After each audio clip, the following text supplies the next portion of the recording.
तर बीडमधल्या संतोष देशमुख हत्येप्रकरणी 8 आरोपींना मोक्का लावण्यात आला। मात्र खंडणीच्या गुन्ह्यात गजाआड असलेल्या वाल्मिक कराडला यातून वगळण्यात आलं। त्यामुळे पोलिसांच्या कारवाईवर पुन्हा प्रश्नचिन्ह निर्माण झालाय। कराडला पोलीस का वाचवतायत, त्याला मोक्का न लावण्यासाठी कुणाचा दबाव आहे, पाहूयात या विशेष रिपोर्टमध्ये। सरपंच हत्येप्रकरणी 8 आरोपींना मोक्का।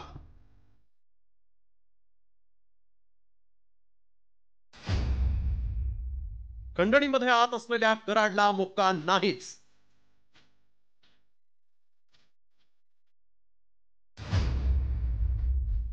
कराडला मोक्का लावण्याची मागणी।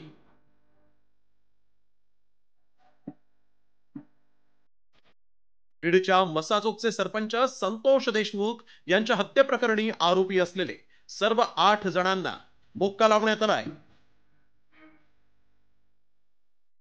मात्र 2 कोटी रुपयांच्या खंडणी प्रकरणात तुरुंगात असलेल्या वाल्मिक कराडला यातून वगळण्यात आलं। कराड हाच देशमुखांच्या हत्येचा मास्टरमाइंड असल्याचा आरोप देशमुखांच्या कुटुंबियांचा आहे। मात्र त्याला यातून वगळण्यात आल्यामुळे देशमुख कुटुंबियांनी नाराजी व्यक्त केली आहे। हत्या प्रकरणात मोक्का लावलेले 8 आरोपी कोण आहेत ते पाहूया। विष्णू चाटे, जयराम घाटे, प्रतीक घुले, महेश केदारे, सुदर्शन घुले, सुधीर सांगळे, सिद्धार्थ सोनावणे हे अटकेत असलेल्या 7 आरोपींसह फरार असलेल्या कृष्णा आंधळेवर मोक्का लावण्यात आला आहे।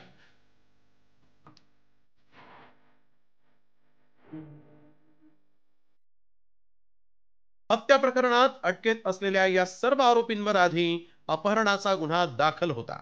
मात्र पोलिसांवर टीका झाल्यानंतर या सर्वांवर नंतर 302 अंतर्गत गुन्हा नोंदवण्यात आला। मात्र वाल्मिक कराडवर 302 आणि मोक्का लावण्यात आलेला नाही। त्यामुळे देशमुख कुटुंबियांसह आमदार सुरेश धस यांनी कराडला मोक्का आणि 302 लावण्याची मागणी केली आहे। सगळ्या आरोपीवर जोपर्यंत न्यायला म्हणजे मोका लागत नाही, कुणाचा गुन्हा नोंद होत नाही, खंडणी ते गुन्हापर्यंत हे सगळे आरोपी आहेत, ही संघटित गुन्हेगारी आहे, तोपर्यंत मी यावर प्रतिक्रिया देणार नाही। सगळ्यांवर हा मोका आणि कुणाचा म्हणजे गुन्हा नोंद झाला पाहिजे। 7 जणांना आज मोका लागलाय, राहिलेला 8वा सुद्धा मोकात गेला पाहिजे। 8 अटकेन 7 जणांना लागलाय। 302 सुद्धा त्याच्यामध्ये सुद्धा हा आका आहे। आका म्हणत असेल मेरा कुछ संबंध नहीं है, तूच तो मेन है।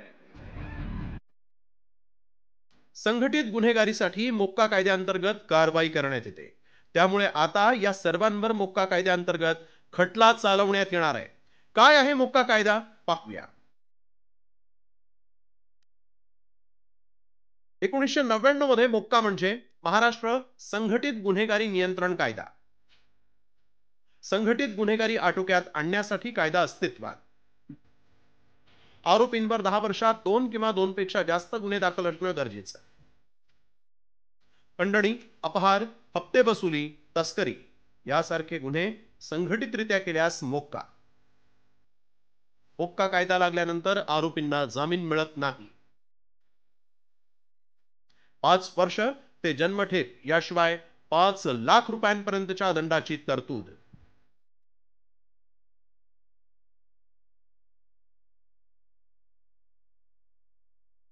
संतोष देशमुख हत्या प्रकरणाचा सूत्रधार वाल्मिक कराड असल्याचा आरोप बीडमधल्या सर्वपक्षीय नेत्यांचा आहे। मात्र पोलिसांनी ना त्याच्यावर 302 अंतर्गत कारवाई केली, ना त्याला मोक्का लावला। त्यामुळे कराडवर नेमका कुणाचा बरदस्त आहे आणि पोलीस अजूनही देशमुख हत्या प्रकरणात दबावामुळे कारवाईला टाळाटाळ करतायत का, असा प्रश्न आता उपस्थित झाला आहे। ब्युरो रिपोर्ट, साम टीव्ही मराठी।